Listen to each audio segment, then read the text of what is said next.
আলু আর কড়াইশুঁটির একটা নিরামিষ তরকারি করব। চলো কি করে করেছি দেখে নিই। আলু ফুলকপি আরটাকে ডুমডুম করে কেটে নিয়েছি মাঝারি সাইজ করে, তারপর সর্ষের তেল অল্প করে গরম করে আলু আর ফুলকপিটাকে একসাথে ভেজে নেব। খুব কড়া করে ভাজবো না, মিডিয়ামভাবে ভেজে কিছুটা কড়াইশুঁটি দিয়ে দিলাম। এই মটরশুঁটিগুলো কিন্তু আমি ফ্রোজেন করে রেখে দিই, সেটার থেকেই দিয়ে দিলাম, ধুয়ে নিয়ে কিছুক্ষণ ভেজে নিয়ে তুলে নিলাম। বাকি তেলের মধ্যে একটু জিরে ফোড়ন দিয়ে দিলাম, একটি কসুরি মেথি আর একটা তেজপাতা দিয়ে একটা বাটির মধ্যে হাফ চামচ আদা বাটা, 1 চামচ জিরে বাটা, 1 চামচ কাঁচা লঙ্কা বাটা, হাফ চামচ মতো লাল লঙ্কার গুঁড়ো একটু জলের সাথে মিক্সড করে মশলাটা ঢেলে দিলাম।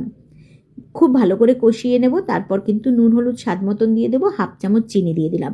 আর একটু ধনে ভেজে রাখা মানে গুঁড়ো করা অবস্থায়, এটা আমি বাড়িতেই তৈরি করি, সেখান থেকে হাফ চামচ দিয়ে দিলাম। আর 2 টুকরো টমেটো কুচি দিয়ে খুব ভালো করে মশলাটাকে কষিয়ে ভেজে রাখা আলু ফুলকপিটাকে দিয়ে আবারও কিছুক্ষণ কষিয়ে অল্প করে জল দিয়ে ঢাকা দিয়ে দেবো। ঢাকা দিয়ে সেদ্ধ হয়ে গেলে ঝোল ঝোল ঘামাখো অবস্থায় নামিয়ে দেবো।